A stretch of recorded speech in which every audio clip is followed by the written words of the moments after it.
Oh. Hey guys, it's Melanie and Clint and Kaylani and our lovely special guest, Kristen. Hello. Kristen is the author of our group book, The Deceivers, and oh my goodness, this book, this whole series, amazing. Thank you so much, Kristen, for joining us today. Of course, I'm so glad to be here. And yeah, our minds have just been blown, not just with this book, with the rest of the series.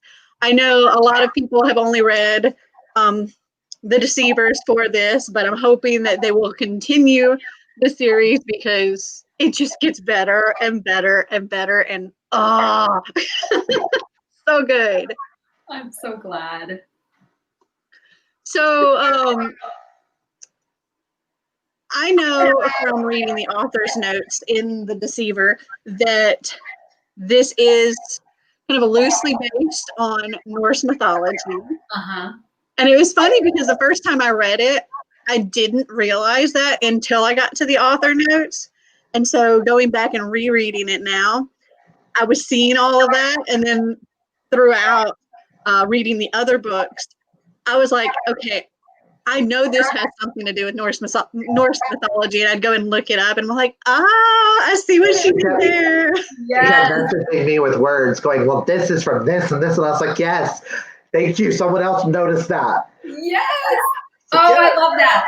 Yeah, so the story is loosely based on the myth of Valhalla, where, the Norse myth of Valhalla, where Odin, who's the god of gods, sends out his Valkyries, who are these badass warrior chicks, to collect the souls of fallen soldiers and bring them back to Valhalla, where they will train and eat and fight and prepare for the battle at the end of the world called Ragnarok. But in my story, Valhalla is Vale Hall. It's an exclusive private school where the director, who's Dr. David Odin, sends out his students to collect secrets, which he uses as blackmail for his kind of cleansing of the city, which he would probably refer to it that way. Yeah,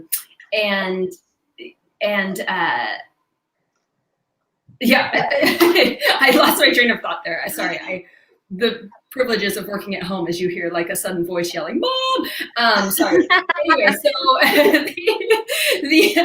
he's preparing for the battle at the end of the world for the city, which is to have these secrets that he can bring down marks of his choosing with.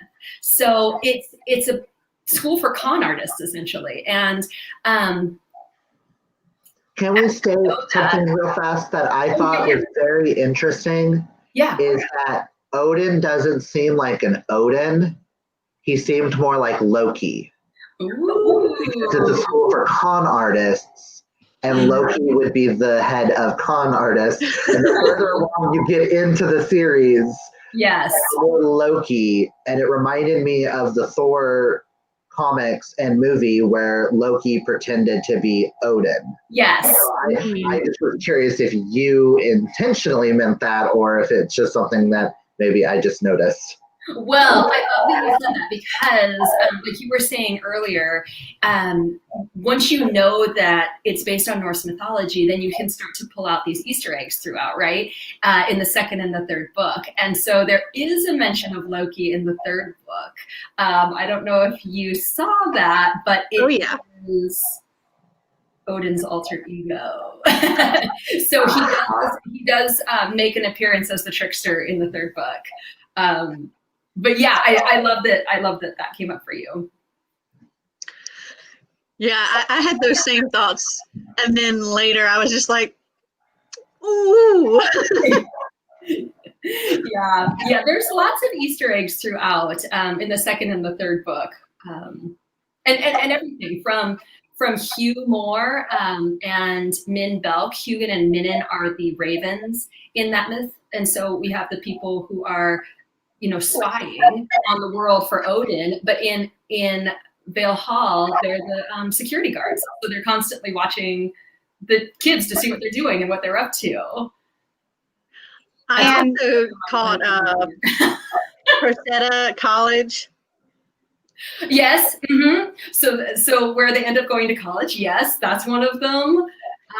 There's all sorts of things. Like her address being on Midgard Street. I noticed that one. Yes. Good. Yeah, And then what is fun picking all these little things up? Yes. And the housekeeper Maddox, I believe her name is, right? Am I saying that right? Yeah. Miss Maddox. Yes. Yeah. And what role does she play or does she play a role as in the mythology? In the myth. So she plays the spy character, which does have a small role in the myth, but the I have to look up the actual name. It's Madden or something with an EUN. But it was perfect. Or something. Yeah. Okay, yeah, I know what you're talking about now. Mm-hmm. So Purple Rainheart says, I would never feel comfortable in a school of con artists because I would question everyone every second, but she's just all in with Caleb. Mm-hmm. I don't know that she really is all in. Hi, Kind of questions if Caleb's for real or not a lot of the times. Mm-hmm. She wants to be all in with him, but at the same time, she's like, we're all conning somebody. Are you conning me? I don't know with Caleb because at the same point, yeah, I questioned Caleb, but I questioned several other characters a lot more than I did Caleb. Because in my head, I went with the whole Caleb, Grayson, and her thing to me was Will, Tessa, and Jim from Infernal Devices, kind of. I got a kind of a vibe like them. So in my head, I was like, both are going to be trustworthy in the end for whatever reason. Yeah. So I was staring at the other characters more and more. Yeah. And I definitely feel like the questioning on the end of Caleb was more relevant in the second book. So if you've only read the Deceivers, that makes sense as to where you kind of well, why doesn't she have more questions? But once you get on with the series, it's like those questions start to really become prevalent. Yes. Yeah, and threaten to destroy their relationship completely, right? In the second book. Yeah. Yeah, she's definitely suspicious of Caleb, and her suspicion definitely grows. You are right about that. Well, and also as he does more suspicious things. But granted, it's more Jerry in Deceivers is the one that you have a lot more mistrust for. Also gets, how vague can I be here? I don't know. I think Jerry is very, this is who I am. Yeah. If I can screw you over to help myself, I will. Well, knowing her father, and when you find out all that info later on, you understand Jerry more. Yeah. Yeah, Jerry was one of my favorite characters to write too because she's, she brings that sass to the group. She reminded me a lot of Allison from Pretty Little Liars. The whole I'm upfront with everything, but I'm also gonna be I'm gonna keep all my secrets to myself and be I'm gonna stab you with them shortly. Yeah, just little bitty stabs. So also from the myth, Jerry and Frecky were Odin's wolves. So he sent out his wolves to do his dirty. I don't know how much that gives away, but Jerry is the wolf. That makes so much sense. Yeah, Jerry is Odin's wolf. See, this makes me really want to go and read everything about Norse mythology, so we can put it all together. Well, at least with our Rick Riordan's, we're going to catch up with some Norse mythology eventually, Mel. I can't wait, Kehlani, to hear what you think of the end of Scammed too, because there is a character that does play another big role in the myth during Ragnarok as the character that comes back to. Oh man, I'm so ready. These last 20 pages are haunting me. Yeah. A lot happens in the last 20 pages of Scammed. A lot happens in the last 120 pages of Scammed, I think. Yeah. There's a lot going on. Yeah. Are we talking about... Now you got me wondering what you're reading. Because I'm going back to Payback in my head. What? Don't spoil anything for people who haven't read Scammed yet. Are we talking about the person who's named after a month? No. Okay. No. Coming into the end. I love it. Okay, I do have hold on, let me figure this out. I do have a question while they're looking into this that's a little bit different, but also ties into this series. Mm-hmm. And I know that you co-wrote a book as well. Yeah. And so I'm really curious to know like your thought process in regards to co-writing as well as writing your own series that's totally on your own and how that kind of changes your aspects. Yes. I actually have one right here. This is the book Set Fire to the Gods that I co-wrote with my my good friend Sarah Rosh, who is the author of this Snow Like Ashes series and These Rebel Waves. She's an incredibly talented fantasy writer, and if you haven't read her, you should definitely do that. But Set Fire to the Gods is a book about gladiators that fight in the arena for their gods in kind of a Greco-Roman inspired world, but they use elemental magic. So this book does have magic in it, and it was a lot of fun to write. But what we did as far as the co-writing process was we came up with the idea together. We brainstormed it together. We were actually at a conference when we met and started exchanging ideas about it, and then we went chapter by chapter. I wrote one character's point of view and she wrote the other, and then we switched chapter by chapter. So I would write one, send it to her, she would build on that, send it to me, I would build on that. And so we kind of exchanged it that way, which worked great for us. We had a good time. Tori wants to know what made you want to write this book series. The Deceivers book series? Yeah. Well, first of all, I was in love with this myth, with this Norse myth of Valhalla. And so I wanted to find a way to put that on page. I also am extremely interested in con artists, and I love that the person earlier asked, was thinking about how it was hard to find trust in any of the characters at Valhalla because of that. And that's the whole point of it, right? Is I love walking that line of trying to figure out who can you trust in a world that feels untrustworthy. And that to me is, you know, the metaphor for our life right now, right? Is how do you find trust in a world that feels very untrustworthy? And Bryn's world is just presented more literally in a school for con artists. You know, how do you trust these people when she knows she herself can't be trusted? Because she's running the same scams, right? So I wanted to write it because of the myth. I wanted to write it because of that morally gray area of figuring out who you can count on in your life. And also because I was scammed so many years ago. And that was something that stuck with me it's going to stick with me my whole life. I'm not going to lie. This was a person, are you ready for Kristen's therapy corner? Here we go.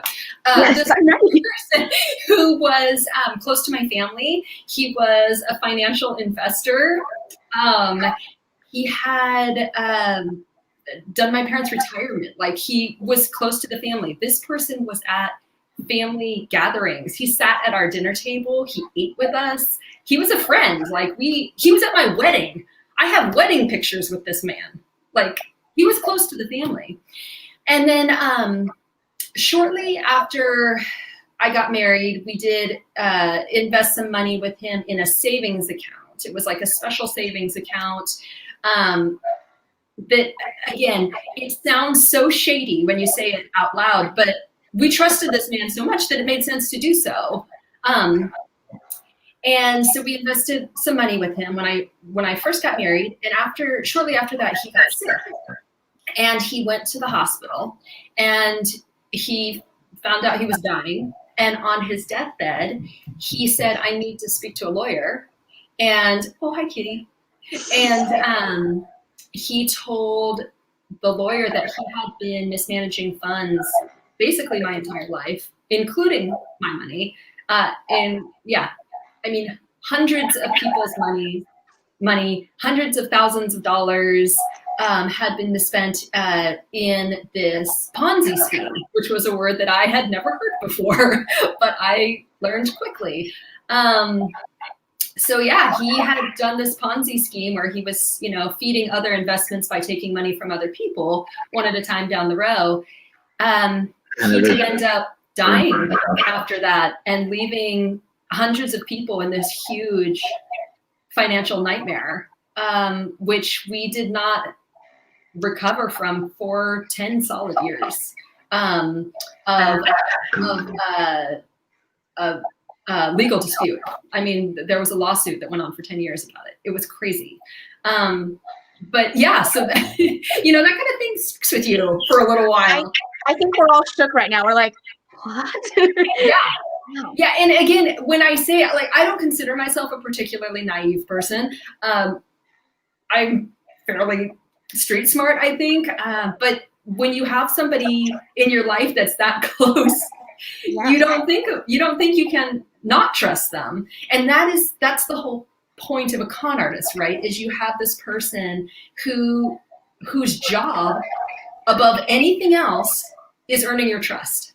Mm-hmm. Nothing else matters unless they've earned your trust. And whether that be for a short con that's going to, you know, take $10 of your cash and be on their way, or whether it's going to be a lifelong setup like this man did to us. I understand how what happened to you fed into the character of Dr. O, because he's this character that, like, he's a father figure kind of character that you really want to trust. But can you really when it's a school of con artists and he's leading them all? Mm-hmm. And yeah, I can see how that person in your life fed into Dr. O's character. Yeah. Wow. Yeah. Yeah, it's crazy. And like me, Bryn trusts Dr. O. Initially, she trusts him quite a bit. I mean, after she gets past that original, like, what am I doing here kind of thing, she realizes, like, oh, this is a person who's like me, right? That I can count on. Thinks she's special. And yeah, and that hurts her. It hurts her as she goes through the process of the first and second books of realizing, like, wow, maybe he's not what I thought he was. Purple Rainheart says, is this the last? Because he seems like the type that doesn't let anything go, and now I'm sure he's very angry, but if I'm not mistaken, he knows some of the others at Vale Hall. I just want to ask a question, Purple Rainhearts. Have you read Scammed? Because if you haven't read Scammed, you get more Pete. Yep. Oh, Pete. You get a little bit of Pete in Payback, too. Yeah. Yeah. Payback was so fun to write. Payback comes out on February 2nd, and I'm so glad that a couple of you have read it because it was so fun. I love that question. It was so fun to write, but it also, I tried to bring back everyone from the entire series into Payback. So any characters that you found in the first book that you were thinking, oh, I wish they had a little more face time, they're going to be back. Everybody. Oh, everybody comes back. Everybody. Everybody. Really weren't expecting you getting theories. I have so many theories now. Listen. Well, Hannah, you can binge the entire series in February when Payback comes out. Yes. I highly recommend everyone get it. Because I'm pretty sure as of right now, it's already going, because I do my reading years from December to November every year. It's already on my top 10 for next year, just saying. I'm going to be thinking about it all year long next year. I love that. Thank you so much. And the first two books I've already now read twice, and Payback I've read once. And I'm already looking forward to rereading the entire series again because it's so good, and I can't wait to like go back and see what else I've like other things that I can pick up now that I've read the entire series. I would definitely read it once the next one comes out, so I can like read like the physical copy and be like, okay, let's see if I can remember where exactly I'm gonna have my heart like pulled out of my chest and screamed at. I love that. I will add one thing. for the month of January, in preparation of Payback coming out on the 2nd of February, I am going to be doing a read along on my Instagram page. So everybody is welcome to join it. You don't have to sign up or anything. And I'm going to be posting information about that Monday, I think, on my Instagram page. But it's we're going to do the Deceivers for 2 weeks. We're going to do Scammed for 2 weeks, and then we're going to do Payback. And it's going to have a lot of like my thoughts on certain scenes. I'm going to be doing giveaways throughout. And I'm going to be doing 2 live Instagram chats after we finish Deceivers and Scammed. And we'll have more giveaways with that and stuff like that. So anyway, I'll be posting more information on that on Monday. But I think it starts January 4th. If anybody hasn't read the series and wants to start, January is a great time. Absolutely. Or now is a great time. We'll join all those Instagram lives and stuff just to come talk again, because, yeah. I would love it. I would love it if you were there. I'm always terrified on stuff like that nobody will show up and ask me questions, and I'll just kind of be rocking in the corner, you know? So Be there.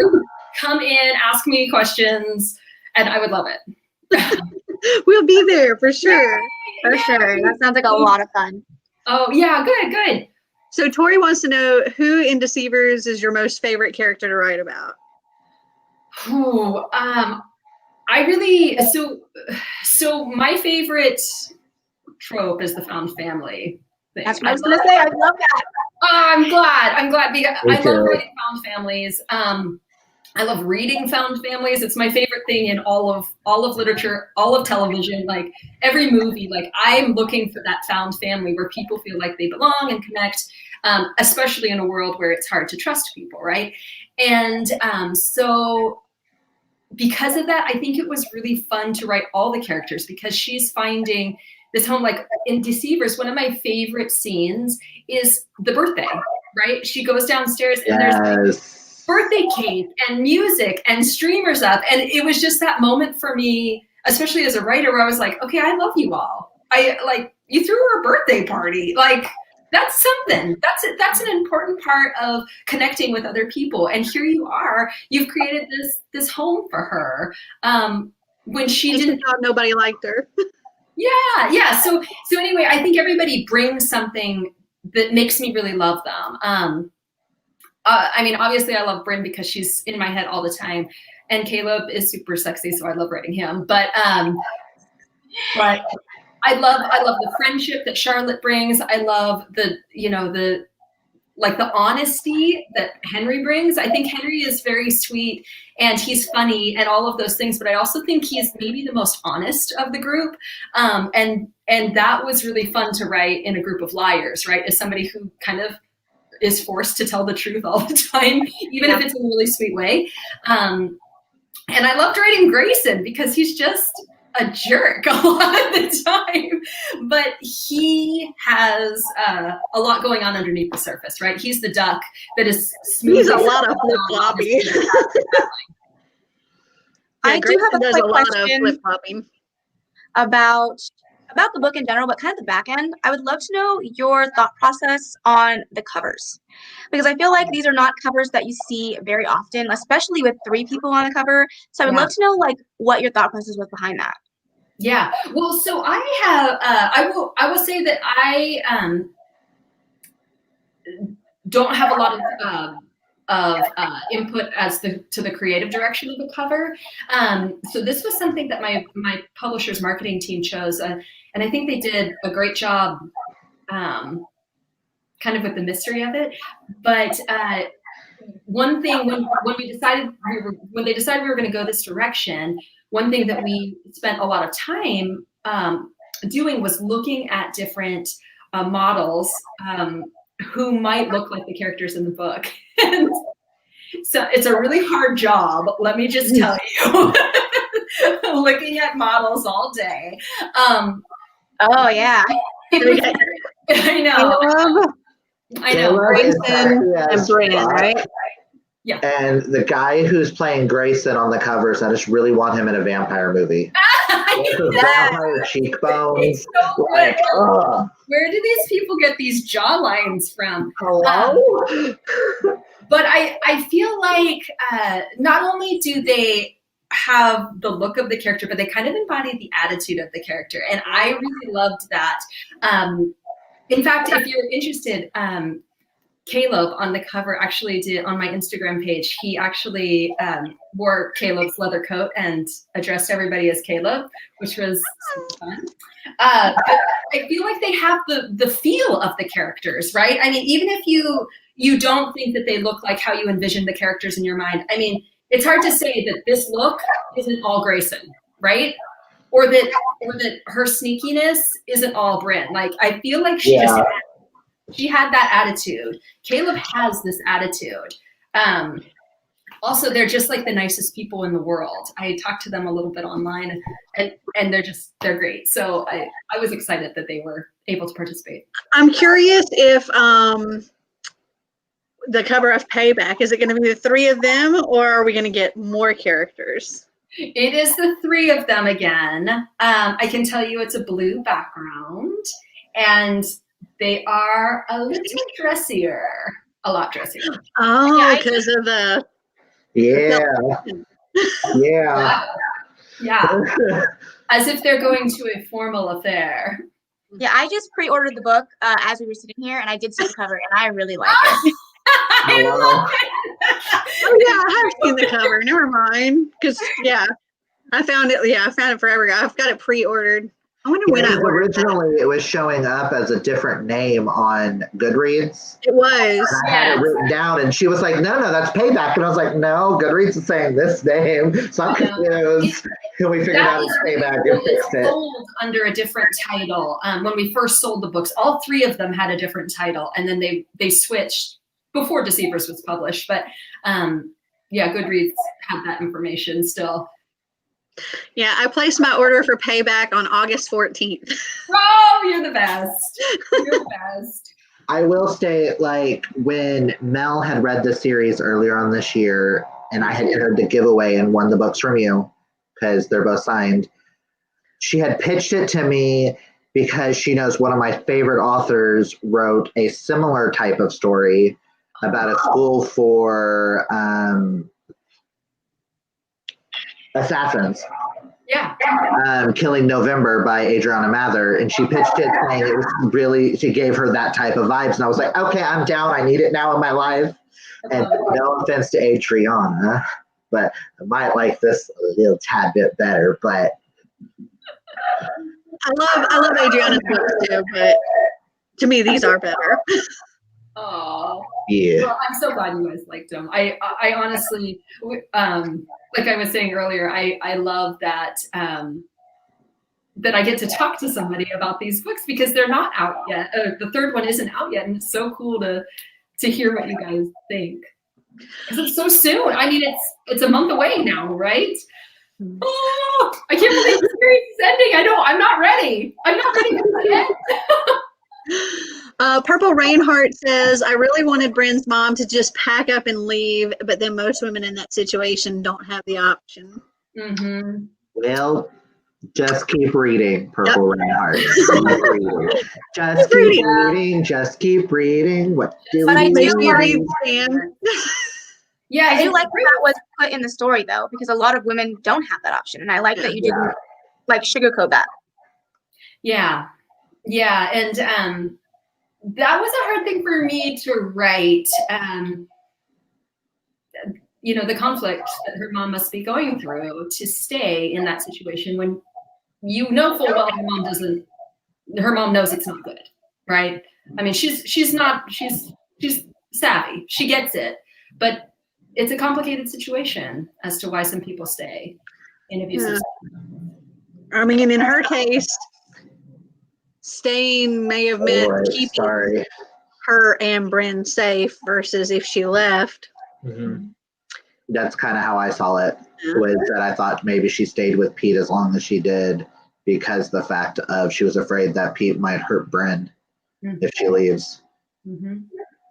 I think that, especially coming from a background where I have experienced family members that have gone through that, to see it portrayed so well really means a lot to like readers that do go through that, because it's not as easy as I can just pack up my stuff and walk away. There's so many things that are entangled in that decision that it's hard to just out of split second make the decision and leave.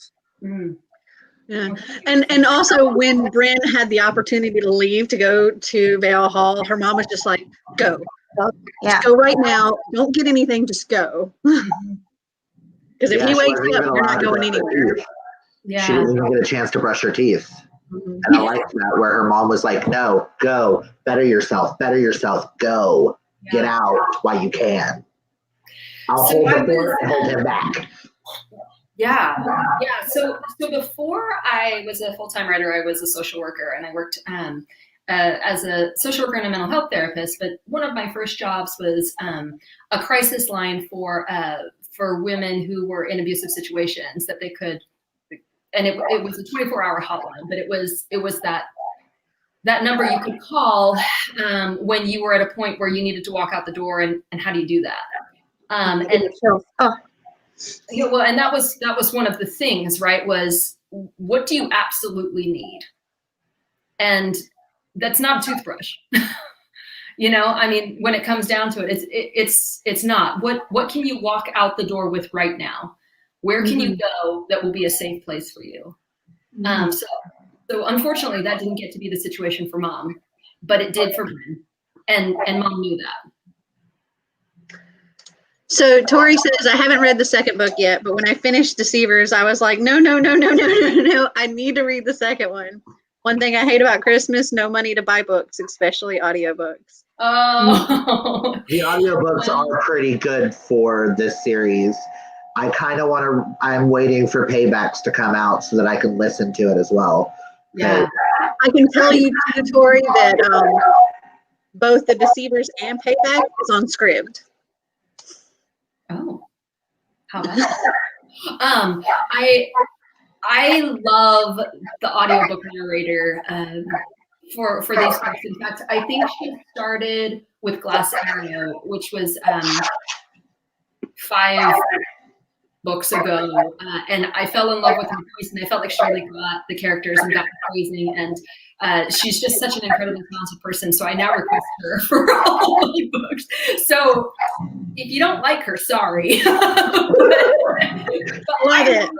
I really like her. I think she's an incredibly talented person. I am a huge audiobook advocate. Almost everyone on my channel knows that. I read audiobooks probably more than I read physical books, if you weigh out the numbers. Yeah. And this audiobook was done so well. Both of them. I listened to both of them on audiobook, and they are fantastic. Oh, I'm gonna email her after and tell her that, because I'm sure she'd love to hear that. But I really do. I think it's an incredible talent to be able to read audiobooks.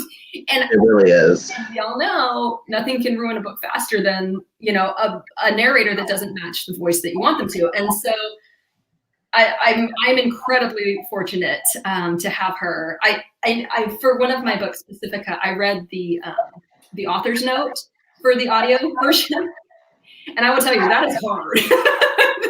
I can't imagine. It was 2 pages. I can't imagine doing 400 pages in voices, with phrasing, I can't imagine. It is such a talent.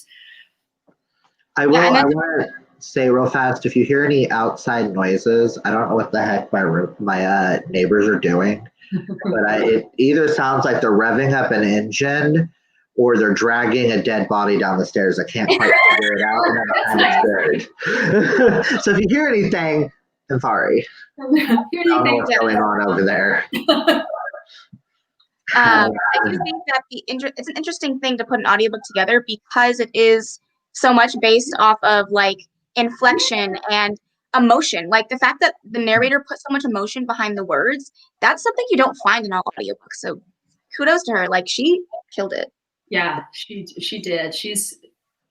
I just think she's great. And like I said, I mean, the person for the company now emails me and is like, do you want her again? Yep.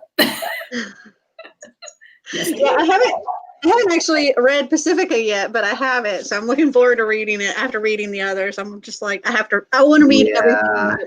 I've already got things written down to read more from you in 2021, because if this is an idea of your writing, I just need all of it. And I'm not even going to read synopsises. Oh, the author's on it. Okay, cool, let's go.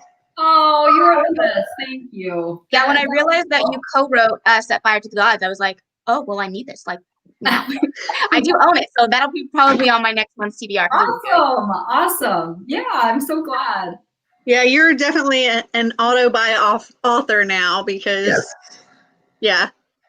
And this series will probably go down in my top 10 favorite series of all time. Oh, I love that. I do. I love that. Thank you so much for saying that. It honestly was so much joy to write. And as I was talking earlier about being conned, it was very cathartic to write in a lot of ways too. But it was so it was a really interesting story to write in a lot of ways.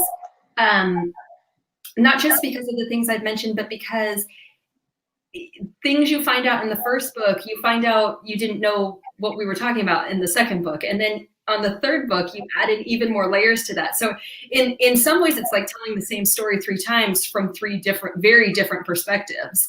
And that was really fun as an author, is to be able to say, is that the truth? Let's take a look at it from this side. Is that the truth? Let's come around it from this side. And you did that to me a lot in Payback. Yeah. I need a TV show.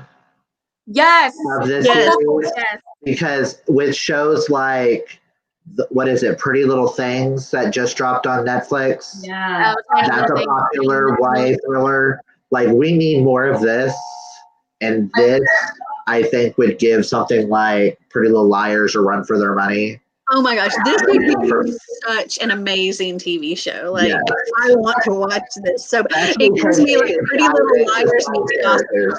Yes. I do have a film agent, so everybody cross your fingers that something comes out of it. I hope so. It would be very cool. Okay. Hi, Luna. I have a question. Yeah. If you were to recommend one book that you did not write, we'll get to your other books in a minute, but that you could recommend to fans of this series, what would you recommend? To fans of the series. As we're all grabbing pen and paper. I know, I'm like ready.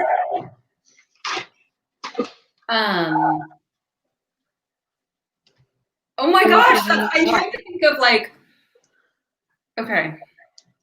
Death Prefers Blondes. Yeah. I know. I'm trying to think of things about, like, all of the things I've been reading lately are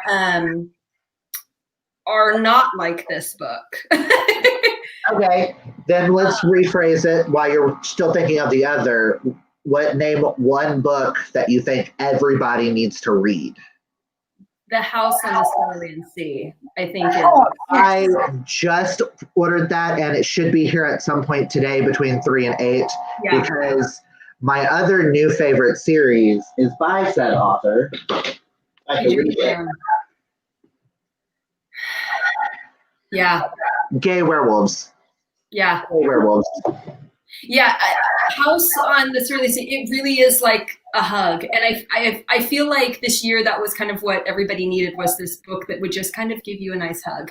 And it's fantastic. It has so many hard-hitting points that are softly stated in a way that you don't feel like you're being hit over the head with them. And it's just a lovely, lovely story. I really enjoyed it from start to finish. And yeah, I think everybody should have them. And I'm planning to read that in January, so wanted to start the year off with some good reads. Yes. Okay, definitely comp title Death Prefers Blondes by Caleb Rarig. I think that we did a little bit of paneling together back when, you saw people face to face. And he's delightful. I just have the best time with him. I just adore him. He's so great. But our books have been put together a lot, and I get it. Like oh my God, I just had an idea of, in my head, I just saw Margot and Bryn getting coffee. Yes, and I'm just like, I don't know how I feel about this. This is so cool. I think they would get along well. They would hate each other at first, but then they would get along really well. Yeah. So she has, Margot has a team of art heist drag queens. Yes, that are amazing, and they each have these like very layered, in-depth backstories, which are fantastic. So anyway, yes to that. Basically, anything Caleb Rarick writes would be a great would be a great comp title for. We actually had Caleb on my channel back in the spring. White Rabbit, oh, so good. White Rabbit is so good. Yes. Oh, it really is. And then Last Scene Leaving is so Gone Girl for YA. Yes. Queer Gone Girl. He is an auto-buy author for me. Same. I love his books. Love his books. Yeah, we had Caleb here for he was Death Prefers Blondes was our group book for our spring in a reading-a-thon. Yeah. And so he was on here with us, and yeah, he's amazing. Yeah, he is very smart. And White Rabbit, also, there are things in that book, like from a writing perspective, are so complicated when you're staging, like what happened at what time for looking at it. I'm just in awe of how he. As someone who wants to actually finish a book, I've started many and still haven't finished writing. Reading White Rabbit from a writing point of view gave me a heart attack trying to think of how he Right? I'm like, did he have to have his board with him the entire time? Yes. Yes, I mean it's incredibly complicated how he pulled off the things in that book that he did. And he did a great job, a really great job. So we know that Payback's coming out in February. Yeah. So I'm questioning why it's coming out in February. Why not in December? Since it's like set in the Christmas time. Oh, yeah. That would be nice. It is just where they slot books to come out, and it's every Deceivers book has been released in February, the first week in February. So it's just exactly a year apart. Yeah. Also, I want to ask about these posters behind you. Yes. What are these?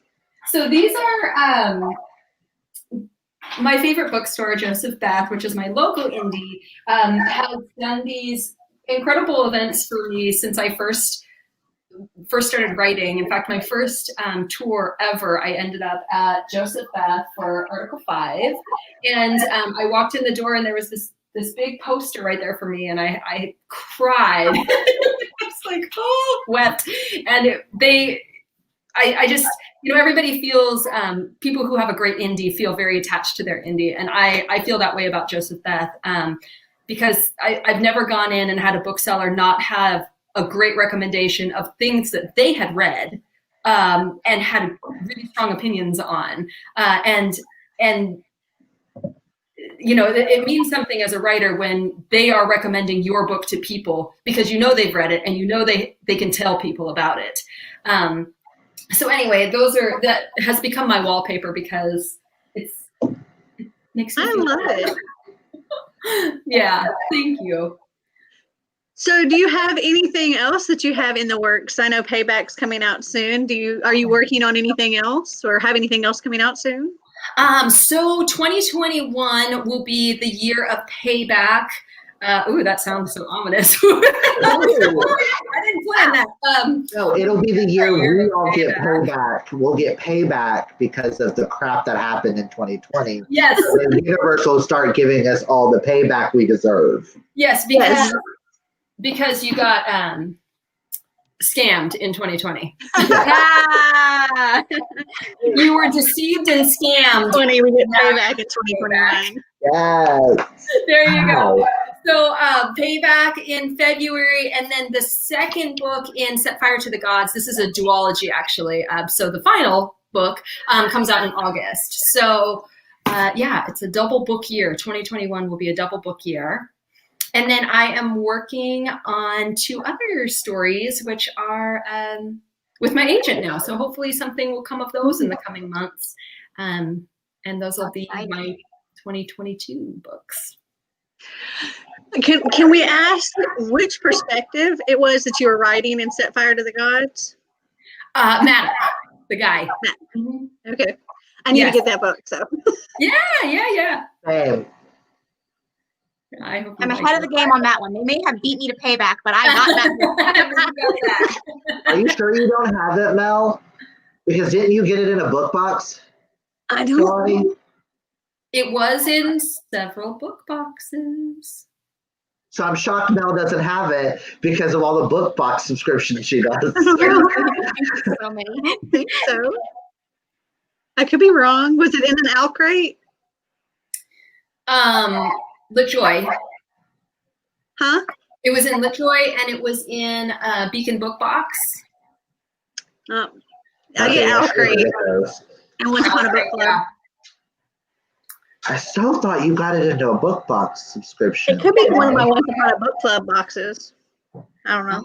Oh, yeah. I have like 15 of those on top of my bookshelves. I need to open.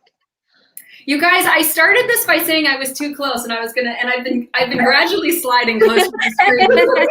Okay, we are too. I'm like, tell me more.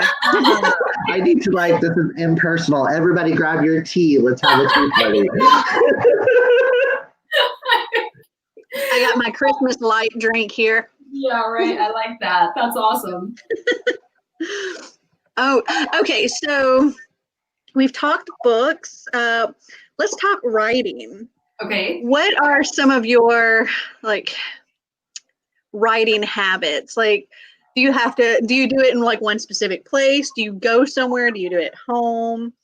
So I write at home, especially now. Well, yeah. But I have a laptop and I like to move around the house quite a bit. I am a mom, so I write with my kids at school. And I spend a decent time writing specific writing question. I spend the first part of my writing session looking over what I wrote before, trying to get my head in the right game, and then I will move forward from that. I try to finish a scene that I have in my head before ending for the day. I usually don't do word count numbers. That was gonna be my next question. Yeah. Word count is not a good measure for me. So I never excelled at nano or anything like that because I was more into the scene itself. And then, when I finish that scene, then I go about my other business for the day, which generally involves editing something and answering emails. So what about do you snack when you're writing? Do you have a go-to writing snack?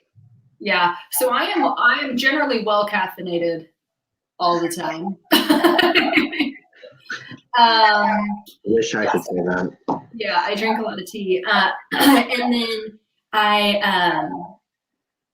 have a snacky problem. So I like to snack and write at the same time, and it's mindless. So I try not to do that too much, but I do it a lot. And then I do have a question. I know, it's like talking about your children. You're not supposed to ask, but I'm going to try. Yeah. Is there a favorite book that you have written? If we take out Deceivers, if you take out the Deceivers series for that. No, I think that you can include that. I was like, if we take out that, she can talk about her ones that we haven't discussed. Well, so my son is 8, and he has not read any of my books yet. But he generally tells people that he likes Metaltown the most because it is dedicated to him. Aww. Yeah. And that has a character in it that's a lot like him, I think. Also a mom that's really great. So that's his favorite. And what about you? What's your favorite book that you've written? My favorite book that I've written, honestly, I really loved writing the Deceivers books so much.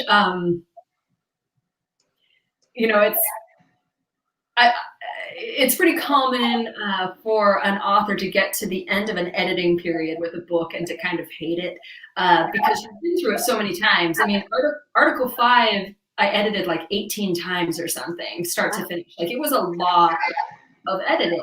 And by the end of it, you kind of look at the words and you're like, they don't even make sense anymore. but I never felt that way with the Deceivers.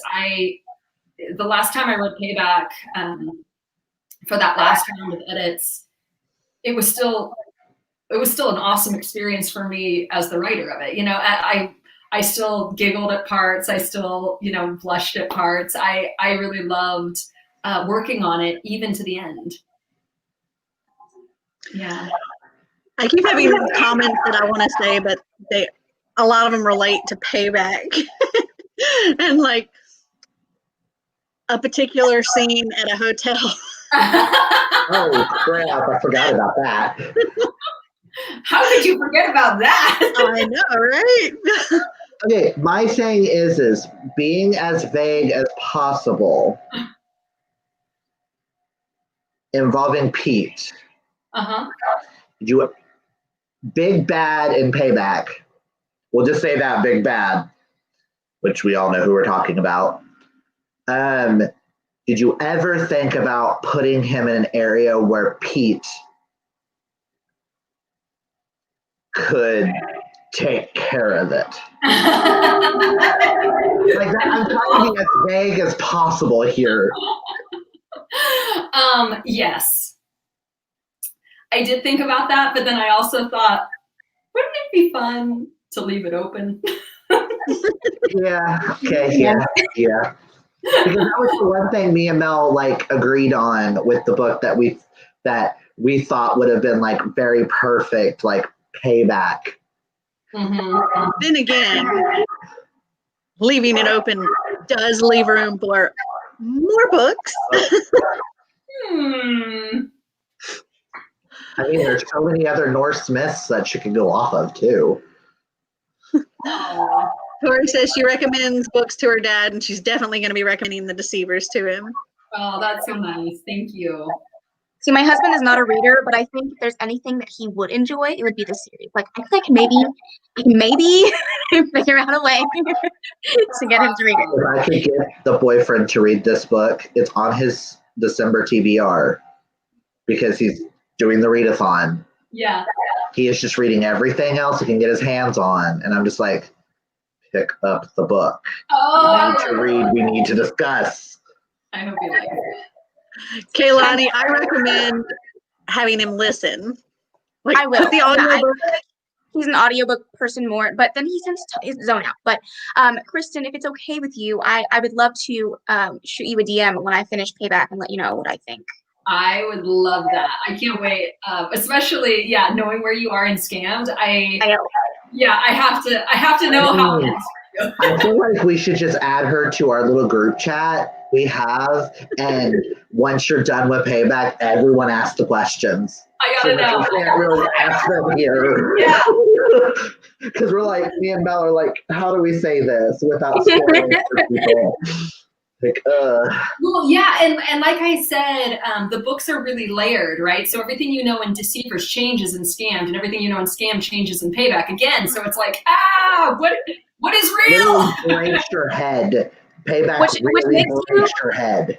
Which makes you like a fantastic writer to change your story that many times, but make it all work.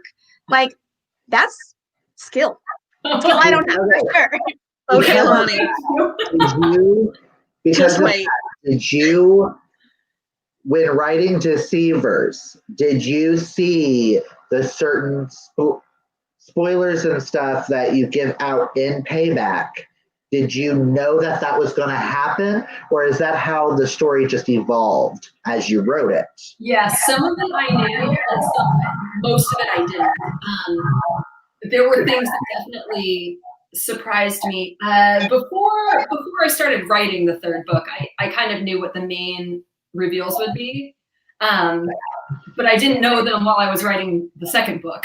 Because you have two major reveals in Payback, one at the end of chapter 13 and one at the end of chapter 20, that both, as I was reading on my phone, I was screaming out loud and scared the hell out of my boyfriend, who had headphones in and reading a different book. And he just like, what's going on? What's going on? I was like, I can't mention it because you haven't read it yet. Yes. Ah! I have a stream of texts from my editor when she read it for the first time, when she got to those parts and was like, oh my God, what have you done? Okay, so I what was that? definitely screamed out loud a few times. 13 and 20. Okay, I'm ready. 13 and 20. You got Are you it. ready? I love it. Yeah, we have to talk. We have to talk. Yes. Mel, 13 is the one with the teacher, right? I think, Okay. hold on. Yeah, 13. Okay, 13, I was 20. making sure it wasn't 12. Because it's like right there with the breakdown of the crying and the. And I just found your post where Caleb is wearing the jacket, and I'm like, Yes. he looks so cute. I know. He's Caleb is an ultimate book boyfriend. I think he's in like my top 5 book boyfriends now. Oh yeah. Because who doesn't like a bad boy that's actually good? Yes. I still don't trust him though, because I'm in the point of where there's no trust between anybody right now, and I don't trust anybody, but I want to trust him in the end. I do. Don't break my heart, Kristen. Don't break my heart. Your heart's gonna get broke, girl. Your heart's gonna get broke. I just wanted to read you some of what I said in our little group chat while reading Payback. Okay. And I said, just finished chapter 3 of Payback, and OMG, what happens at the end of that chapter? Oh yeah, chapter 3. I forgot about chapter 3. And Clint says, I just finished chapter 3 of Payback, and WTF. And that's when I continued to read past where she stopped, and I kept going, and I was like, oh my God, oh my God, oh my God. And then I wrote, let's see, I'm very curious to see what comes from that. I did not see that coming. I got through chapter 6 last night, and Clint says, I'm about to start chapter 6 right now, and got distracted with other stuff. And I said, dude, the reveals in this story, have you read chapter 7 yet? And he's like, yes, I have. I'm on chapter 12, and it keeps coming out more and more. I said, I'm on chapter 8. He's like, sweet. Just wait till you see a breakdown you never see coming. I mean, that one took me by surprise. And it's one of my favorite side characters. You guys, I just downloaded my arc, and I'm like, don't read it.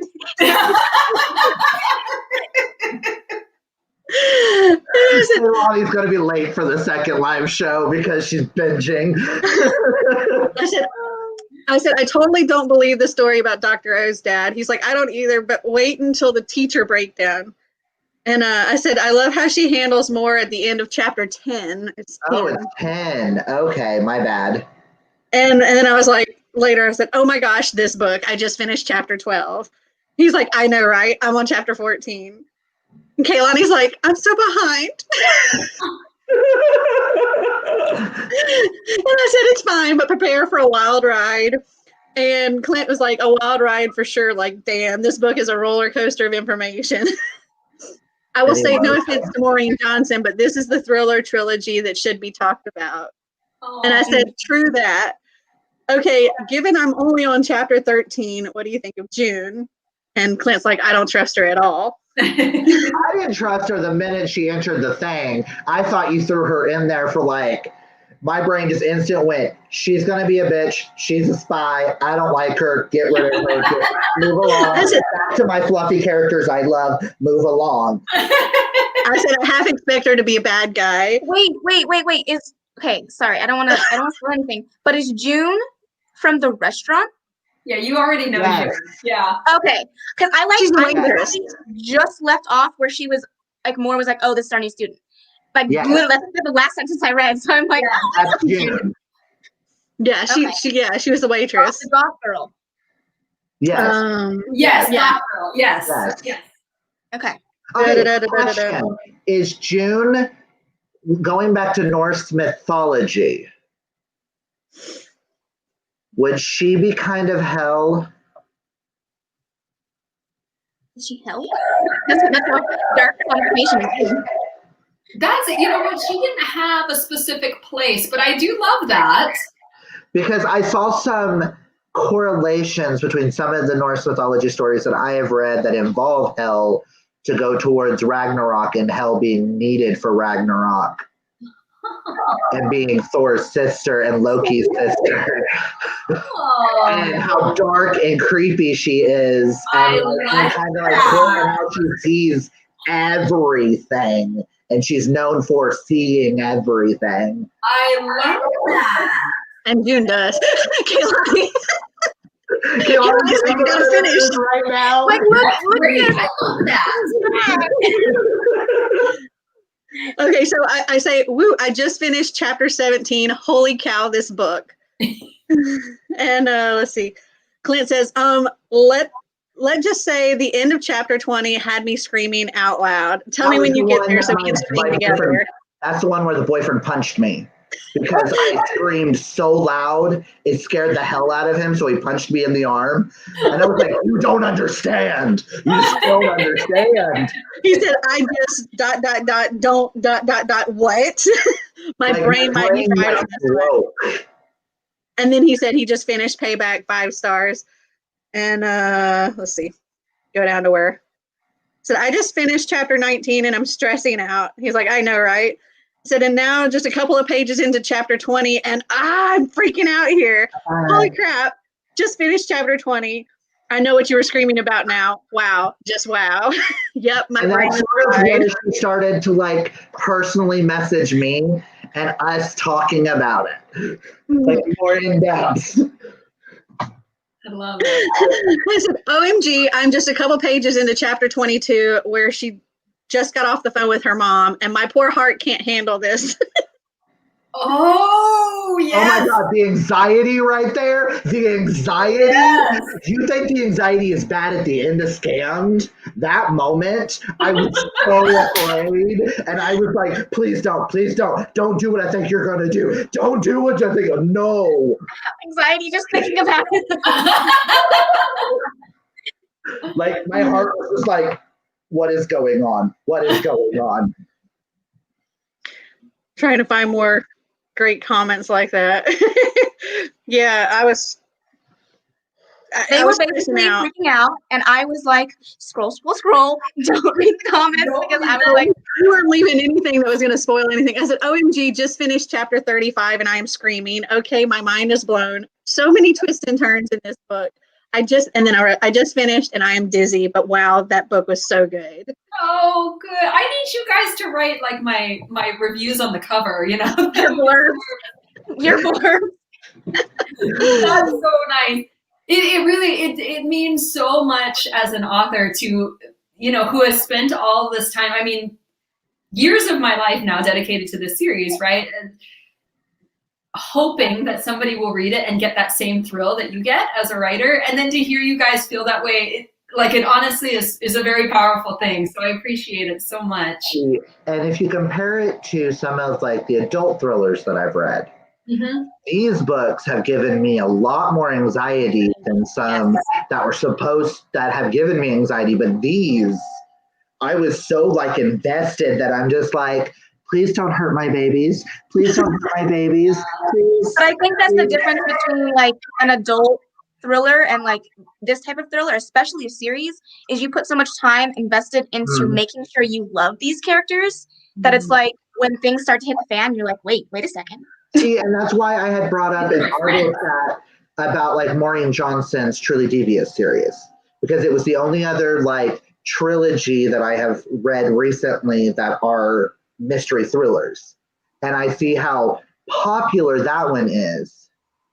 But I'm like over here going, the heart palpitations and stuff in this, that I'm like seeing like, people, why aren't you talking about this one? Yes, Truly Devious was amazing and everything, but the heart palpitations, like, I almost had a heart attack in multiple scenes. Like, I need people to like understand why I may be dead tomorrow. Because of how fast my heart's going. For me, it's really hard for like a thriller or something like that to get a 5-star rating. At the most, they typically would get like 3 to 4 stars. But if it gets me like, I'm palpitating, I'm freaking out, I'm just like stressed out beyond belief when I'm reading it, that's going to get the 5 stars. Like, and it's not that many that will actually do that. And this, This did have me screaming too. Literally out loud. That's what I want to be on the cover of it. Is this had me stressed out beyond belief. Right. And I will state that this series is actually what got me into this year. I have read more and more YA mystery thrillers this year. Oh, cool. Because at the beginning of the year, I read the sequel to Killing November, and then I read this series. And I was just like, I need more. So I picked up Karen and I have another recommendation for you. Let me get the name right real quick. Like, I read Karen and McManus and a lot of others that I'm just like, I need more of this. Just more. Yes. Dang it. Tom Ryan.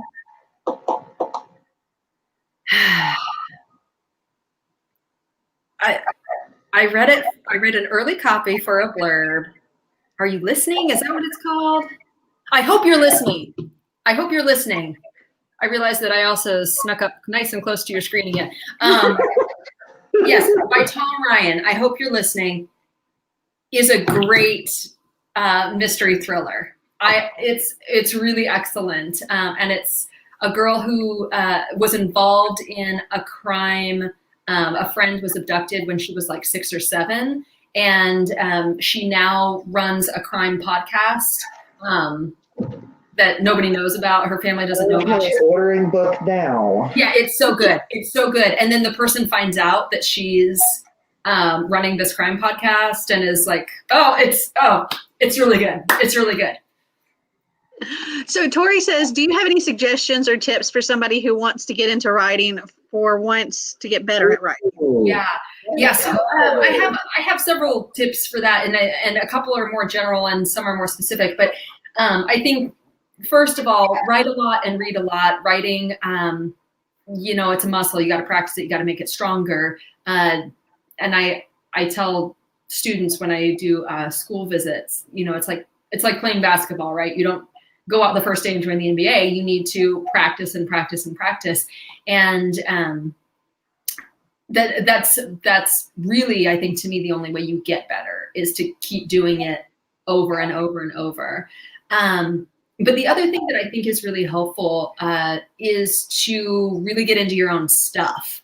And this is the therapist in me talking, but I really think that everybody needs to know yourself before you can really get deep with your writing. You need to know what has traumatized you. What is your joy? What makes you really happy? What gives you enormous pain? What your family has been through and where you come from. What you're prejudiced about, because guess what? Everybody is about something. Look at that stuff and really dig deep with that stuff, because I can promise you that even if you're not addressing it, your characters will be. And you don't want your characters to be saying, things that you feel like you haven't addressed, right? So when you look at your own stuff and start doing that kind of work, journaling work, self-exploratory work, you learn a lot more about yourself that you can use in your writing deliberately, and it makes you stronger. All right. Yeah. Awesome. She also said, I love Caleb, and Deceivers. The whole time I was reading it, I was like, I wish I could find a Caleb. Yeah. Speaking of Caleb, I do appreciate the fact that he is Asian. Yes. And it wasn't, and actually showed more of his Asian heritage with just how he is with his family. And when he actually reveals that to her and all that secrets, the books are running together in my head right now. I can't remember if it's book 1 or book 2 that does that, so I'm trying not to spoil too much. But it was nice to see that type of representation that hardly ever gets seen. And it's so subtle that it's like, if you don't pay attention, most people are like, oh, it's just another character. But it's just like, it's nice to see that it's normalized and like just there. Our sexy Japanese name. Yes. I'm so glad, yeah, because I am Japanese. I'm half Japanese. My mom is Japanese, so it comes from her side. But where he's allergic to alcohol, I am also allergic to alcohol. So it was a delight to slip that in. And when Caleb read this book, which he did because he's awesome, he said, "Strange story. I'm also allergic to alcohol." I was like, "See?" It was meant to be. Yeah, it was meant to be. But I love the Japanese. They lack that enzyme. Yeah, I love that you said that because I don't feel like we see a lot of Japanese characters.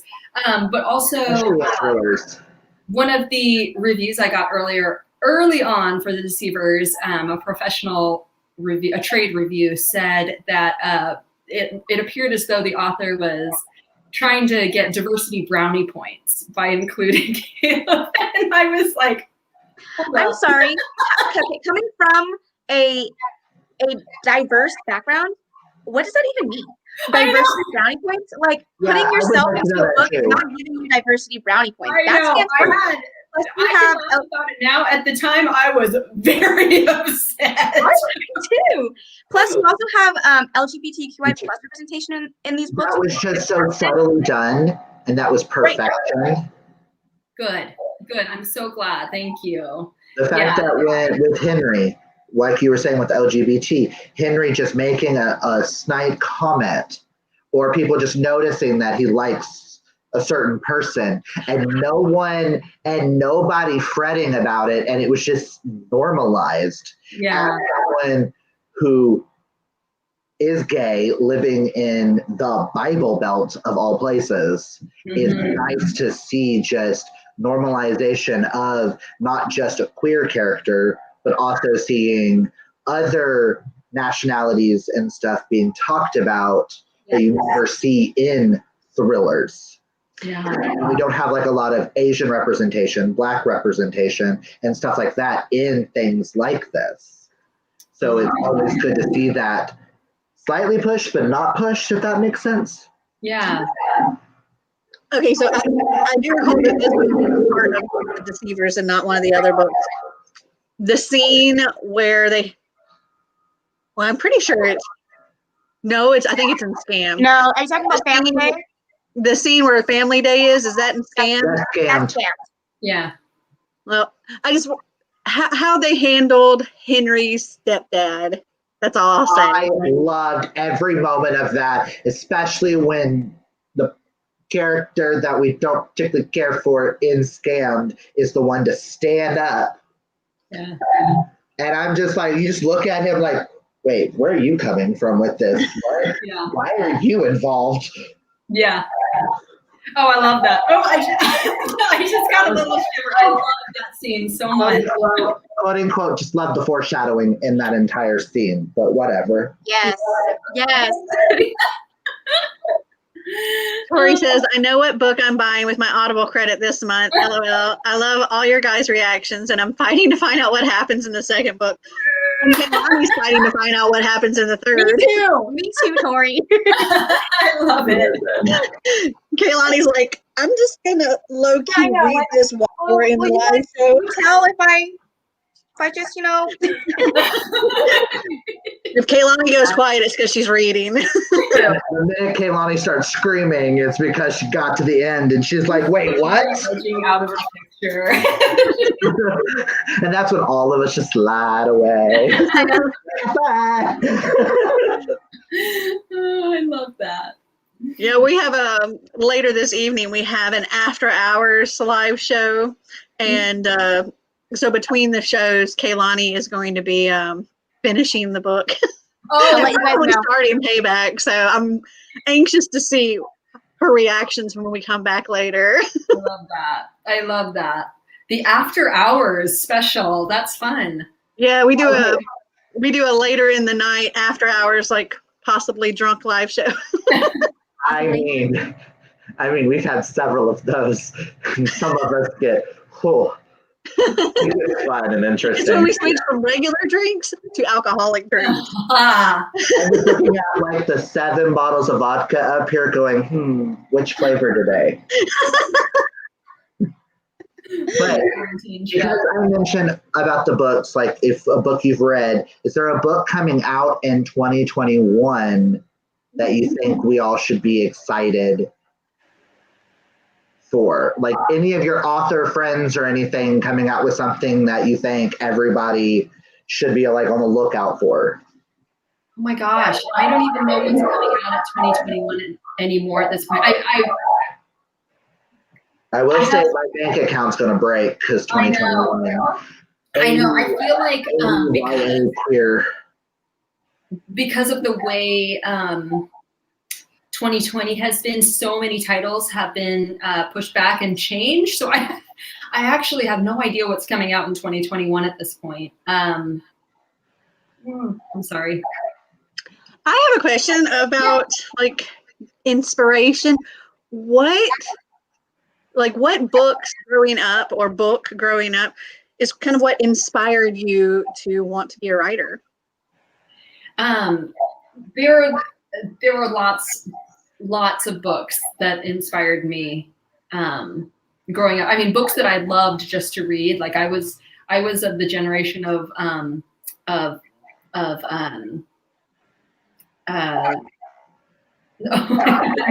forgetting the first name of it, but A Wind in the Door and A Swiftly Tilting Planet and A Wrinkle in Time is the first one. A Wrinkle in Time was like that. So yes, A Wrinkle in Time. Those were the books that I first remember being like, okay, yes, I will live in this world, and this will be, my life for the next 2 weeks. So as a child, I had those books. I grew up through Narnia, and then, Harry Potter didn't really come out until I was after college, but I loved Harry Potter. But there was this period of time between Narnia and between Harry Potter, where there wasn't a lot of young adult books at the time. And so I was in this place of like sneaking more Roberts romances and Stephen King or thrillers, right? Like, trying to like combine those and think like, this is what my perfect book would be, which is how I ended up with a lot of like dystopian stories when I started, just because those are the books that really got me. And then I read Unwind by Neil Schusterman, and that was the book that I thought, yeah, I'm gonna do this. This book has just officially changed my life. I like that series. Oh my gosh, I will read never. That series, I don't know how many years ago. And it's not. Yeah, it's been a while. But I remember reading that scene where the 16-year-old is unwound and he's conscious while they're taking parts of his body apart. Mm-hmm. And they're the doctors are talking about the baseball game or whatever's going on TV, and like it's nothing. And I remember being so chilled and thinking, I want to write a book that makes people feel the way I feel right now. So that was the one that tipped the scales for me. Well, you succeeded. Thank you. Payback, you succeeded. I know that part that you're talking about, because it's like he's very conscious of what's going on, and then the further it goes, he's less and less conscious, and, as he's really fading away. Yeah. Yeah. Also, like Neil Schusterman's Scythe series gave me an existential crisis. I've only read the first one, The Scythe, so far. I still need to read the other two. For the longest time, I was a nice person. He, I had done this panel with him many years ago, and I had a total fangirl meltdown, absolute total meltdown on stage with him. And it was a fairly large stage because he doesn't draw a small crowd. You know what I'm saying? Like, there were a lot of people there, and I was like, oh, you changed my life, and I'm going on and on about him. And I'm sure he's just feeling as awkward as possibly can be. But he then bought my book and stood in line for me to sign it. And he's just the kindest person ever to do that. And it was a moment for me. Yeah, I got to meet him at Y'all Fest. They didn't have Y'all Fest this year, but the year before. And he signed like all of my books because I brought all of his books along with me, and he signed all of them, and it was great. And he had gotten there late, but he stayed hours after the thing was over, and he was amazing. I love that. Yeah, that's great. For the longest time, though, after reading Scythe, I struggled with the fact that I couldn't actually reset. I was just like, this book gave me an existential crisis because I was like, I want to reset to 21. Why can't I do that? Yeah, I'm like, can we just reset back to right after high school so I can have like a do-over? Yeah. But keep all the memories to know that not to go after those stupid boys, not let boys control your heart. And get a do-over on that. That would be nice. Yes. Yes. Rory says, talking about character representation, there needs to be more characters with disabilities in books. Absolutely. I agree. Agreed. Yes. Yes. Agreed. 100%. So, what is on your TBR? What is on my TBR? Well, immediately on my TBR, actually, let me put that on pause real quick and let me go back and say, we also need publishing to hire writers to amplify those Agreed. parts of diversity. So that comes from a systemic level, as well as from the bottom up. So we don't just need people writing who have varying abilities, but we also need publishing to take notice of that and to grab those stories up. Absolutely. And put money behind them and push them. So people see them. Yeah. So anyway, back to TBR. Most immediately on my TBR, I just read The Simple Wild by K.A. Tucker and loved it so much that I ordered the second one, which is called, I think, Forever Wild. Yeah. Yeah. So it's a romance about a city girl who ends up in Alaska. Apparently, I need to read it now. You're the third in the past 4 days to say Simple Wild and something. I'm just like, apparently, I need to read it. So that's going on my list. It's kind of great.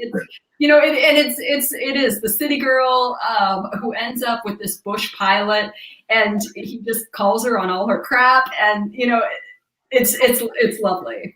It's lovely, and it's very very Alaska, very set in a different way, simpler way of life from the big city that she knows, and it was a very good holiday read. Yeah, so I'm excited for the second one. And what was the last book that you read? Before Simple Wild, I read Pride, Prejudice, and Other Flavors by Sonali Dev, which is fantastic. It's a romance. I'm on a romance kick. So it's a romance about a Indian woman who runs a Indian restaurant who gets a placement on a cooking show and gets matched with this boy who broke her heart many years ago, who's now a professional soccer player. Yeah, so yeah, and she has Sonali Dev has wonderful character development. Every character has their own incredibly layered and rich backstory. Everyone, the mom, the aunt, everybody in the show has this incredibly layered backstory. She's a really good writer, and the food was fantastic. Made me very hungry. I love a book that'll make me hungry. Like, I love those. But then I'm again, hungry now. Straight up about all of the cooking show, all the flavors, all the stuff. It's like, okay, DoorDash time. yeah, I have found that. Okay, this is an unpopular opinion. I'm not a fan of Pride and Prejudice, but I have enjoyed retellings of Pride and Prejudice. So, Agreed. Pride I also by Ibby Zaboy. This is good. Yeah. But yeah, like Pride by Ibby Zaboy. I've read that and really enjoyed it. Yeah. Can we just say any retellings of a Jane Austen book tends to be a little bit more enjoyment for me, at least. Like one of my all-time favorite movies is based off of Emma. Yeah. And it's Clueless. And it's like such a, you can see that it's Emma. Oh my gosh. I love Clueless. But it's amazing. I love Clueless, and that's why I bought Emma. I haven't read it yet, though. I love Emma up until like you get to like one spot where that one woman is complaining about everybody for like 7.5 pages with one paragraph, and I'm just like, That one book, or that one person shut that up. did that one thing. No one cares. Yeah. And we're still talking about this. Yeah. I'm like, wait, how many pages are we in? Yeah. I'm listening to the audiobook while reading it physically, and I'm just like, are we still on the same conversation? What? That's my problem with audiobook, actually. I love audiobooks and I listen to them a lot, but when something is really, either they're stuck on something or something is really great and you can't make them talk faster, that always is like, where's the fast forward button that I can make you go a little faster? Because I gotta hear. I did Red, White, and Royal Blue on audio. Yes, which is fantastic on that. audio. By the way, the audio is really So really good. is. Yeah, it's very good, and there's so much tension in that book, and he reads at the same measured pace throughout, and you're like, okay, come on. So I'm Yes, actually one of those faster. people that my husband, it drives my family nuts every time they'll sit in the car with me and I'm reading an audiobook or listening to an audiobook, because as you can tell, I talk really fast. So I listen to all of my audiobooks at 3 times speed. And they're like, how do you do that? I'm like, you don't know what they're saying? Like, I can totally How do you put them in 3 times speed? I want to be able to do that. See, it depends on the book for me. Oh, no. How fast I can make them. Some of them I can go, it depends on the audiobook narrator. Sometimes I can go up to 3 speed, which I was listening to one in the living room with my phone out, and I'm sitting here physically reading with her, and she's like, blah, blah, blah, blah, blah, blah, blah, blah. My roommate walks in the room and it's like, what black magic are you performing over here? What and the then, hell? Kristen, to answer your question, it depends on the app. Like, Scribd only allows you to do 2. Libby, which is the library app that I use, that allows me to do 3. Audible allows you to do 3. Chirped allows you to do 3. I think that's the only ones I use. Overdrive allows I did not even know this was a possibility. Oh, yeah. I listen anywhere from, and it depends on the narrator. I'll listen anywhere from 1.8 to 3. Oh my gosh! You learn something new every day. Right now. I cannot listen at normal 1 time.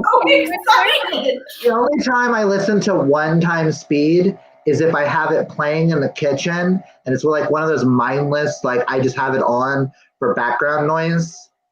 No. And I'm zoning in and out. Or whatever it was. I zone in and out. To me, 1 time speed is just excruciating, because it's like people talk like this. Yes. And I'm just like, oh my God, nobody talks like that. So also, I love it. I just learned something good. I recently listened to, well, not recently, it was months ago, but I listened to, that historical fiction that's really popular, All the Light We Cannot See. Yeah. And I bumped it up to 2.5 times speed. And when I tell you, it still sounded like that. I was like, what? What is Wrinkle? It was like so, I was like, what is this? I cannot. Now, I can tell you, I'm currently listening to A Curse So Dark and Lonely. The first time I read it, I physically read it. And there's a chapter 46 is, it's blank. It's just nothing. It's the title of the chapter, and then you go to the next page, and it's the next chapter. But in the audiobook, it is not blank, but there are no words. It's just, it's the monster, and it's just like this Oh my gosh! kind of heavy, dry breathing, and I'm just like, oh, that's creepy. I love when audiobooks do that. Like all of James Patterson's audiobooks, because they're thrillers, have so many weird sounds. Like in Mistress, at the very beginning, when the famous person's thrown off the thing and dies, you hear the body falling, and then you hear the crunch of the bones in the audiobook. And I was just like, what the fuck did I just listen to? Another audiobook that does that really well is The City We Became by N.K. Jemisin. I did not like that book, personal preference, but the audiobook was fantastic. Like they went above and beyond with that audiobook. I was like, dang, okay. Okay. Tori says, one of the ways I know I really like an author is when they make me want to physically punch or kick one of their characters. So I wanted to do that with my friend's mom's boyfriend lot. Thank you. I mean, Pete needed his ass kicked. I will say Pete needed his ass kicked on more than one occasion. Oh, yeah. I really wanted Brian to reach across and just punch him. Mm-hmm. Yeah, I think that's what she's talking about, the mom's boyfriend. Yeah. Yeah.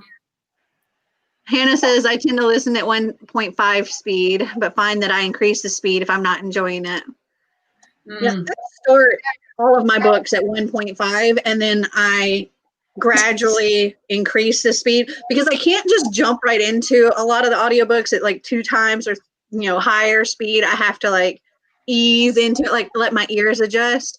But anybody else like jumping in trying to hear like when I'm got up to like 2.5 speed, they're like, oh, I'm like it's slowed down in my head. I understand it, but anybody else jumping in is just like, what? I will say there have been some audiobooks where I've had to do 1 point speed, because if I speed it up at all, it made it where their voices and their octaves and everything changed in a way where I was like, the hell am I listening to? I'm not listening to some weird sci-fi. I'm listening to a contemporary novel, and I'm just like, okay, I'm just gonna sit here and like listen to it at 1 point speed. It's irritating the hell out of me. But what I do is I do audiobook and physical. I do that too. I'll listen to the audiobook to a certain point, and then I'll open up the book physically, go sit down, read, and then when I can't physically read, I find my spot in the audiobook. Yeah. Because I try to always stop on a chapter. So I can go to the next chapter of the audiobook and continue what I was doing, and then go back to the book. I just read like 15 books at a time. You and me both. I don't understand how you two can have so many books going at once. Like, I can have a max of like 2, but they have to be different genres. Yeah. I usually have a book that I'm reading with Xander, a book that I'm reading with Marty. That's usually an audiobook. I have my own audiobook that I'm listening to, and then I have a physical book that I'm reading as well. So I typically have at least 4 books that I'm reading at any one given time. But sometimes there's more than that because I'm also buddy reading a book usually as well. So there's like 5 there. There was one week that I was reading 6 books at a time, and I was like, what am I doing to myself? Like, honestly. That's a lot. I do too much. Right. That's a lot. Do you have any more questions? Yes, does anybody have any more questions for Kristen or comments about the book or any of the characters? Or I'll throw out another question. Let's flip with Kaylani said earlier about your books. Out of all of your books, if you could take one of your books and redo it and like fix it, is there one that you would?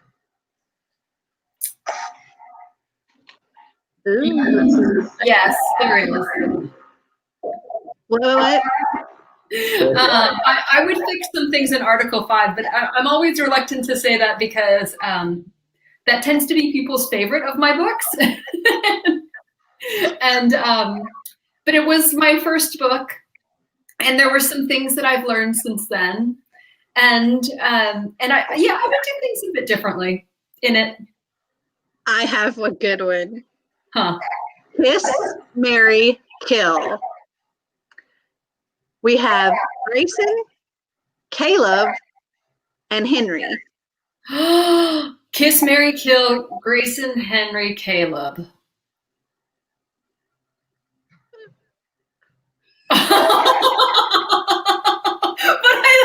hard. I like Grayson. Did you see what I said? Okay, good. I can't not just say kill Grayson, kiss Caleb, and marry Henry because Henry's a fluffy little bean that needs to be protected at all costs. And if someone has to die, then it's going to be Grayson. Well, but I don't want to kill Grayson, right? That would be my same one too, but I don't want to kill Grayson. This is a good question. This is a good question. I mean, I'd have to say the same, I guess. Sorry, Grayson. Okay, then let's go with Bryn, Charlotte, and Jerry. Jerry's gotta go. Sorry, sister. So you kill Jerry. Is it bad that I would? Which one would be Kiss and which one would be Mary? You would kill Charlotte? Because I think I would kiss Jerry because I feel like she'd be a little bit kinkier when it comes to things. I think she'd be a little bit more fun than Charlotte. And Charlotte sometimes is slightly bland. And you would marry Bryn because it's Bryn. Yeah. I think I would probably kill Jerry, kiss Bryn, and marry Charlotte. I think that's probably that Charlotte's going to be the more dependable spouse, right? Mm-hmm. Yeah. But I think that I would marry Bryn because she knows how to play a good game. And sometimes I just want to spice it up a little. But Charlotte will burn your house down. Okay. Charlotte will burn your house down. You know. Okay, but I didn't hear your answers for Caleb, Henry, and Grayson. Who are you going to marry? Kiss Caleb, marry Henry, kill Grayson. Okay. Then let's redo that one. Let's redo that one. Take Henry out, replace Henry with Marcus. If we're really going to go the three guys around Bryn. Oh. Yeah. After paying back. Oh, wait. Oh, I mean. Yes, we do get more Marcus. Yes, I love this character. I told you everybody's coming back. Everybody. You're right. You're right. Oh, even a character that was at the very beginning in Deceivers at that train yard that you have not seen since. Everybody. Like, everybody is back. The dead will rise. Okay, but I'm going to go back and say that I would kill Grayson, kiss Henry, and marry Caleb because he's my favorite boyfriend. Okay, but Caleb, Grayson, and Marcus. Okay. Kiss Grayson, marry Caleb, kill Marcus. Sorry, Marcus. I don't know. I would agree with that. Hold on. Out of those three, that's really hard after reading Payback. I know.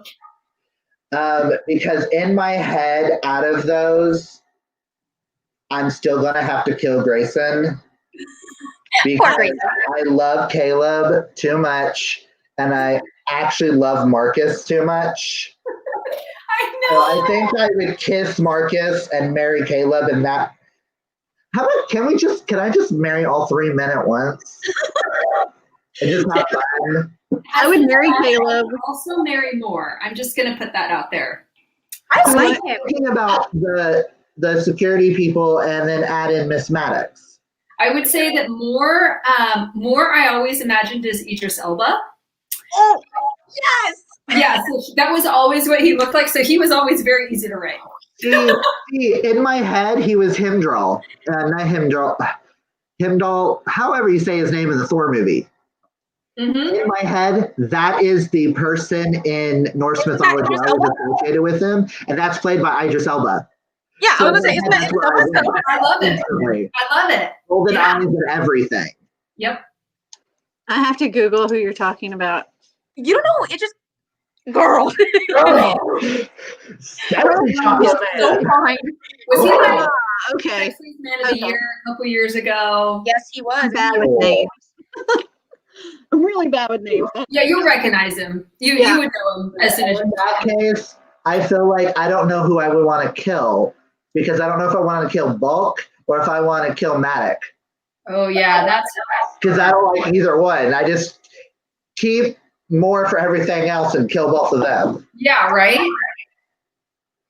I'll marry him, kiss him. He's fine. He's fine. All of them. Okay, so I don't know if anybody else has pictured Dr. O in their head, but I couldn't help but picture Dr. O as Patrick Stewart. Oh. No, I couldn't. I can't. That's an insult to Patrick Stewart. I love Patrick Stewart, but I very much saw him as Dr. O. See, I could not get Jean-Luc Picard from Star Trek. Professor Xavier.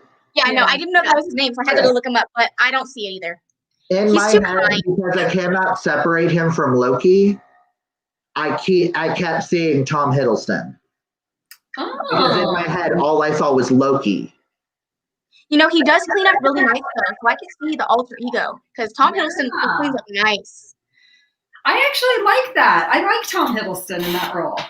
So basically, we're just gonna cast all of Thor into all of his characters. Who is Chris Hemsworth going to be? I mean, he could. I mean, if we just like softened him up a little, he could be a Henry. No, never mind. I take it back. I take it all back. No. Maybe like a Marcus. No, you're not throwing that one either. No. I just don't think he fits in this book. I don't know that he's. Actually, he does. Jerry's father. Oh, okay. Yeah, that's interesting. Tori wants to know if there's a book you regret writing. Oh no, there's none that I regret. Yeah, that story you wrote in 5th grade. Yeah, there's We could also piggyback on that. Is there a book you read that you think should never have been written? Oh no, and that I will not answer. No. We're not right for that one. Yeah, that's not a good question to. Oh my god! My head's still over here. Like, who would play Bulk? Who would say that again? I'm sorry. Who would play Belk? Belk is who I meant. Who would play Belk? And Belk. If we're having Idris as Hugh, who would play the opposite? Like, be a little that would be able to go toe and toe. Mm-hmm. So it's funny. I don't have a lot of characters picked out in my mind except for Belk as Idris Elba. That was always like very clear to me that was him. And I don't know who would be a good Belk. I've never been good at putting faces to characters, like actual real people. I like create my own, so I've never been good at that. Mm-hmm. Is it bad that I feel like Blair Underwood would be a really good Belk to play opposite of Idris Elba? Because of some of his roles that he has done, he'd be able to. Ooh, yeah, you're right. Blair just popped in my head, and I was like, he'd be really good. I would love to see a fight between the two of them. I kind of like that. And they'd be shirtless for no reason, but to be shirtless. I mean, doesn't he answer the door shirtless at one point? When the pig is when they drop the pig off. Yes. There you go. Problem solved. We did it. You guys, I hate to do this, but I've got to run. Well, we really appreciated having you on here. It's been such a pleasure talking to you. I know we've kept you a lot longer than originally planned, but we've very much enjoyed it. No, the day has passed so fast. I have had so much fun talking to you guys. Thank you so much for having me. Honestly, it was a real honor to be here, so thank you. And we will definitely be checking out your Instagram live when that comes up. Yes. It starts, the read-along starts on January 4th, so I'll be posting information, I think, Monday about that on my Instagram. Okay. Kristen Writes, KRIS10WRITES. Yes, I knew I was already following you on Twitter, but now I'm following you on Instagram as well. Perfect. And For those of you that want to hang out more with Clint and Kaylani and I, we will be back here on my channel at 8 p.m. EST for our after hours show. So please come and hang out with us. We'll discuss Readathon as well as anything else you want to discuss. Just hang out and have some fun. And talk to Kaylani about how she reacted to Scammed. And Yeah, I might have to tune in then. Well, we hope you guys enjoyed this video. If you did, give us a big thumbs up. If you'd like to see more videos like this, click that subscribe button down below. And until next time, remember to always be completely you. Bye. Bye. Thank you. Thank you. Bye.